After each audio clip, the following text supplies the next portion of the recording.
ಹಾಳಾಗೋಗುತ್ತ. ಅದನ್ನ ಅರ್ಥ ಮಾಡಿಕೊಂಡು ಇವತ್ತು ಬೇಗ ಸರಿಯಾದ ಬೆಲೆ ಖರೀದಿ ಮಾಡಿಬಿಟ್ಬಿಟ್ಟು ಈ ಕೂಡಲೇ ಮೆಕ್ಕೆಜೋಳಕ್ಕೆ ಖರೀದಿ ಕೇಂದ್ರ ತೆರೆಯಲೇಬೇಕು.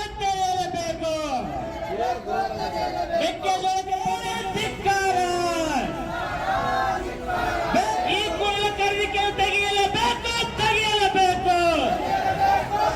ಧಿಕ್ಕಾರ. ಕೈಗೊಳ್ಳೋದಕ್ಕೆ ಸಜ್ಜಾಗಿದ್ದೀವಿ. ಇದ್ರ ಮೂಲಕ ಸರ್ಕಾರಕ್ಕೆ ಎಚ್ಚರಿಕೆ ಕೊಡ್ತಾ ಇದೀವಿ. ಕೂಡಲೇ ಮೆಕ್ಕೆಜೋಳಕ್ಕೆ ಖರೀದಿ ಕೇಂದ್ರ ತೆಗಿಬೇಕು. ಎಲ್ಲಾ ಕಡೆನೂ ಕೂಡ ರೈತರು ಬೀದಿಗಿಳಿದು ಹೋರಾಟ ಮಾಡ್ತಾ ಇದ್ದಾರೆ. ಇನ್ನೂ ಕೂಡ ಸರ್ಕಾರ ಎಚ್ಚೆತ್ಕೊಂಡಿಲ್ಲ.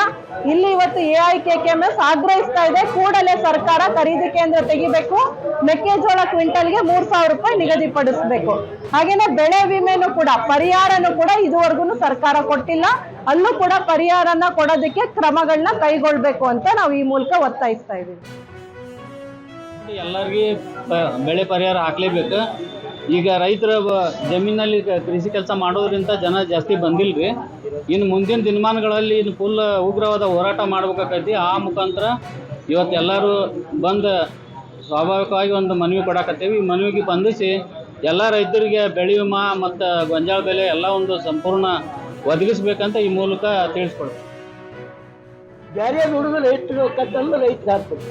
ನೀವು ಒಂದು ಮನೆ 4 ಮಂದಿ ಅಣ್ಣತಮ್ಮರದಂದ್ರೆ ಇಬ್ಬರು ಸರ್ಕಾರಿ ನೌಕರಿಯಾರು ಮಾಡೋರದಾರಂದ್ರೆ ಅವ್ರು ಕಮ್ಮಿ ಚಂದ ಅದಾವೆ. ಅಥವಾ ಒಂದು ಕಂಪ್ನಿಗೆ ಹೋಗ್ತೇವೆ ಅಂದ್ರೆ ಚಂದ ಅದಾವೆ. 10 ಕೂರಿ ಹೊಲ ಇರಲಿ, ಅದು ಕಂಪ್ತಾನ ಅವಲಂಬಿಸ್ತಾರೆ. 10 ರೂಪಾಯಿ ಉಳಿದು ತೋರಿಸಿದ್ರೆ ಅವ್ರ ಮನ್ಯಾಗ ಒಂದು ವರ್ಷ ಹಾಳಾಗ್ತಿತ್ತು.